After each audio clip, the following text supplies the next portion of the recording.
Guys welcome back to my channel another exciting vlog. তো আজকে তোমাদের সাথে খুবই একটা দারুণ ভ্লগ শেয়ার করতে চলেছি।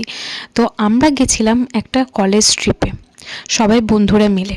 তো সেই কারণেই আমি দেখতেই পাচ্ছ এখন রাত্রিবেলায় পুরো রেডি হয়ে গেছি, আমার লাগেজ দেখিয়ে দিয়েছি এবং যজ্ঞ দাদাদের বাই বাই করে বেরিয়ে পড়েছি। বাবা কিন্তু আমাকে স্টেশন অবধি দিতে এসেছিল।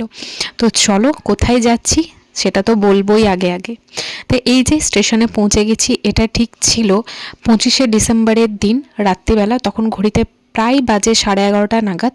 এখানে প্রত্যেকজনা চলে এসেছি এবং আমরা সবাই মিলে ভীষণ ভীষণ এক্সাইটেড। আমি সবাইকে এক এক করে ভিডিওতে নেওয়ার চেষ্টা করেছি এবং সকলে মিলে দেখতেই পাচ্ছ কতটা আনন্দ। দেখতে দেখতে আমাদের যখন ঘড়ির কাঁটে প্রায় 12:30 ঘরে, তখন আমাদের ট্রেন চলে এসছে। রাত্রি 12টার সময় অ্যাকচুয়ালি আমাদের ট্রেনের টাইম ছিল। তারপরে হুড়মুড় করে ট্রেনে চেপে আমরা যে যার মতো লাগেজ গুছিয়ে নিয়ে আমরা সবাই নিজেদের মধ্যে সিটে বসে গেছি। আমার ছিল মিডিল বার্থ। তো আমি সবাইকে বলছি একটু হাই কর, হর হর মহাদেব। তো বুঝতেই পারছো ক্যাপশন দেখে যে আমরা যাচ্ছি হরিদ্বার। ওইখান থেকে আরও অন্যান্য ট্রিপও করব, তো সেইগুলো জানাবো। তার পরের দিন রাত্রেবেলায় ঘুমিয়ে সকাল হয়ে গেছে, দেখতেই পাচ্ছ একদম সকাল সকাল কাঁচের থেকে আলো ঢুকতেই চোখ খুলতেই দেখতে পেলাম ওভারব্রিজ দিয়ে ট্রেনটা ক্রস করছে ঠিক বেনারসের উপর দিয়ে। এটা হচ্ছে নামোঘাট। তারপরে দেখতে দেখতে আমরা পৌঁছে গেলাম বেনারস স্টেশন। তো আমারও বেনারস আসার খুবই ইচ্ছে আছে নেক্সট ইয়ার ট্রিপটা কমপ্লিট করার। যদি সাকসেসফুলি হয়ে যায় তাহলে সেই ব্লগগুলো তোমাদের সাথে অবশ্যই শেয়ার করব।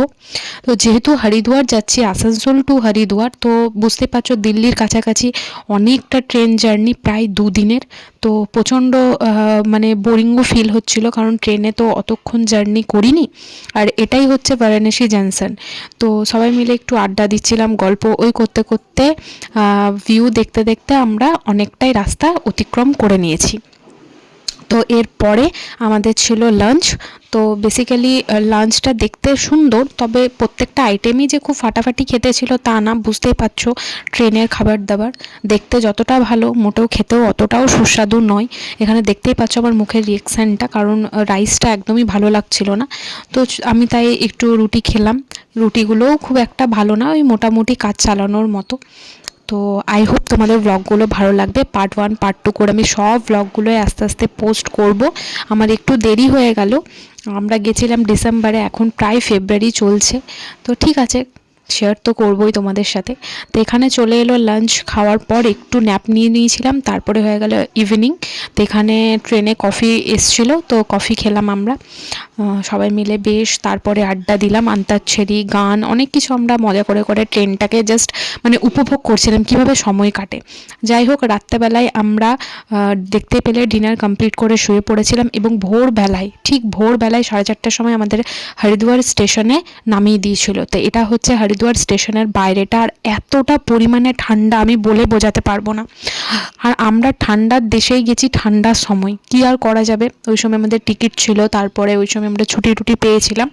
এই জন্য আমি দেখছো পুরো প্যাক হয়ে আছি, কারণ এতটা পরিমাণে ঠান্ডা হাওয়া বইছিল। তারপরে এটা হচ্ছে আমাদের বাস, এটাতে করে আমরা হোটেলে যাব। হোটেলে গিয়েও তোমাদেরকে আমাদের রুমটা দেখাবো। মোটামুটি ছিল আমাদের রুমটা। এই যে সবাই উঠে পড়ছে এক এক করে ব্যাগ ট্যাগ নিয়ে। তো খুবই এক্সাইটেড এখানে ঘোরার জন্য, এবং তোমাদের সাথেও ব্লগগুলো আমি চেষ্টা করব ভালোভাবে শেয়ার করার। তো এটাই হচ্ছে আমাদের হোটেল রুম। প্রত্যেকজনকে একটা করে রুম দিয়েছিল, 3 জন করে শেয়ার করে আমরা ছিলাম, আমাদের সব ফ্রেন্ডসরা। তো চলো এখানে শেষ হচ্ছে এই পার্টটা, দেখা হচ্ছে নেক্সট ব্লগে।